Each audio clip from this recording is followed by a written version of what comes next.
Hi, good evening. நம்ம channel பார்த்து support பண்ணுற எல்லாருக்கும் என்னுடைய நன்றிகள். நிறைய விஷயங்கள் நான் பேசணும் ஷேர் பண்ணணும்னு நினைப்பேன். சில விஷயங்கள் நம்மளுக்கு வர்றதை மட்டும் கண்டென்ட் எடுத்துக்கலான்றது தான் இன்னைக்கு ஒரு கண்டென்ட். நான் ஒரு ஃபங்க்ஷனுக்கு ஒரு 25 டேஸ்க்கு முன்னாடி போயிருந்தேன். அங்கே வந்து என்னோட காலேஜ் மேட்ஸ், ஸ்கூல் மேட்ஸ் எல்லாருமே கேட்டாங்க. ஸ்கூல் லைஃப்லையும் நல்ல மார்க் எடுக்கல, காலேஜ் லைஃப்லையும் நல்ல மார்க் எடுக்கல.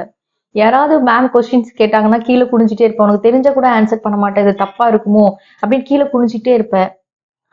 ஏதாவது ஒரு விஷயம் வேணும்னா கூட அம்மா அப்பாட்ட நம்ம போய் சொல்லி எனக்கு இது வேணும்னு சொல்ல மாட்டேன். அவ்வளோ கோழையா இருந்தேன். எப்படி இந்த அளவுக்கு ஒரு சேனல்ல பேசுற, நிறைய காலேஜஸ்ல பேசுற, ஸ்கூல்ல பேசுற, மைக் பிடிச்சி பேசுற இந்த திறமைகள், தைரியம் யார்கிட்ட இருந்து வந்தது, எப்படி கத்துக்கிட்ட, இப்படி நிறைய கொஸ்டின் கேட்டாங்க. இந்த கொஸ்டின் அவங்க மட்டும் கேட்டது கிடையாது, இங்க வர பேரண்ட்ஸும் கேட்டிருக்காங்க, இங்க இருக்கிற ஃப்ரெண்ட்ஸ் சர்க்குலேஷனும் கேட்டிருக்காங்க, நிறைய ஸ்டாஃப்ஸ் கேட்டிருக்காங்க. எதுவுமே ப்ரிப்பேர் பண்ணலைன்னு சொல்லுவீங்க மேம், மைக்கு கொடுத்தோன்னே கடன்னு பேசுவீங்க அப்படின்னு சொல்லியிருக்காங்க. நீங்க எல்லா கொஸ்டினுக்குமே இந்த ஒரு வீடியோ ஆன்சரா இருக்கும்னு நினைக்கிறேன். நம்ம எதுவுமே தெரிஞ்சுக்கணும் அப்படி இந்த படிப்போட ஆர்வம் அந்த வயசுல தெரிஞ்சுக்காம கூட இருந்திருக்கலாம் எனக்கு, அதனால அப்படி இருந்திருப்பேன்.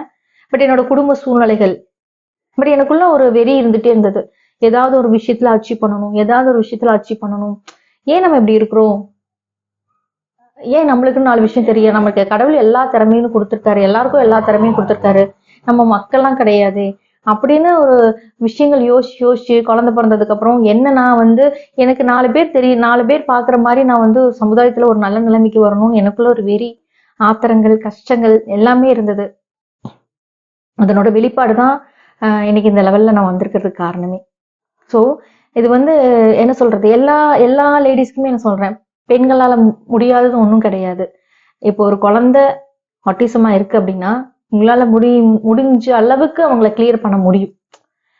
ஃபுல் கிளியர் பண்ண முடியாது, பட் ஒரு தெரப்பினால எஃபெக்ட் கொடுத்து அவங்க ஸ்டாஃபா இருந்து கிளியர் பண்றதை விட தட் பேரண்டா இருந்து நீங்க வீட்டுல என்னென்ன ஆர்டர் போடுறீங்களோ அது கண்டிப்பா அந்த குழந்தையும் கிளியர் பண்ணுவான். எனக்குள்ள இருந்த தன்னம்பிக்கை தான் நான் இந்த அளவுக்கு வந்தது காரணம். யாரையும் நான் 2 குழந்தை பிறந்ததுக்கு அப்புறம் தான் எல்லாமே ஃபோக்கஸ் பண்ணேன். நான் ஒவ்வொருத்தர் சொல்ற வார்த்தைகளும், உன்னால முடியாது அருணா, உன்னால முடியாது, இதுக்கு நீ கரெக்டா வரமாட்ட. ஸோ இப்படி ஒவ்வொரு வார்த்தைகளும் சொல்ல எனக்குள்ள ஒரு பெரிய ஒரு பூகம்பமே கிளம்பிடுச்சு. எப்படி என்னால முடியாம போகும், எப்படி என்னால பண்ண முடியாது, எப்படி என்னால படிக்க முடியாது, ஏன் நான் நல்ல நிலைமைக்கு வர முடியாது, கொஞ்சம் டிலே ஆகும். பட் நான் நினைச்சத கண்டிப்பா அச்சீவ் பண்ணணும்னு தோணுச்சு அப்படின்னா கண்டிப்பா அச்சீவ் பண்ணுவேன். அப்துல் கலாம் சொன்ன மாதிரி கனவு காணுங்கள் நினைவாகும். சும்மா கனவு கண்டுட்டு நினைவாகும்லாம் கனவு கண்டுட்டே இருக்கும், அதுக்குரிய ஸ்டெப் எடுக்கணும். ஒவ்வொரு நாளும் நான் அந்த எல்லாருக்குமே, எல்லா மாணவர்களுக்குமே சொல்றேன், எல்லா பேரண்ட்ஸ்க்கும் சொல்றேன், என் குழந்தை வெளியில வந்துருவான் அப்படின்னு ஒரு பேரண்ட்டும் நினைக்கணும்.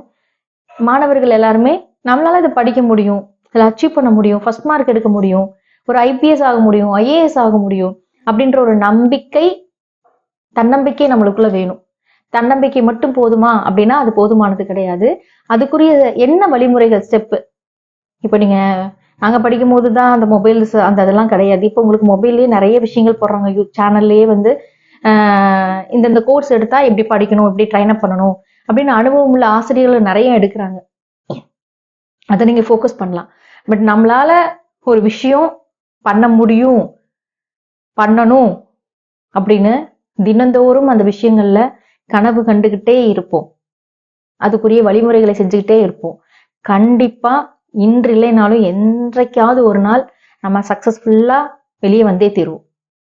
4 பேர் பேசியிருக்கலாம், இவங்களால இந்த பொருள் வாங்கவே முடியாது, இவளுக்கு என்ன யோகியதை இருக்குன்னு கேட்டிருக்கலாம்.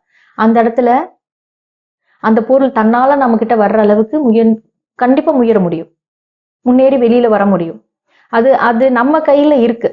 நம்ம நினைக்கணும் உள் மனசுக்குள்ள, நம்மளால முடியும். சோர்ந்து போய் ஒரு இடத்துல உட்காந்துராதீங்க. சோர்ந்து போய் உட்காந்தீங்கன்னா அங்க உங்களோட சோம்பேறித்தனம் கை கொட்டி தட்டும், உங்களை முன்னேறவே விடாது.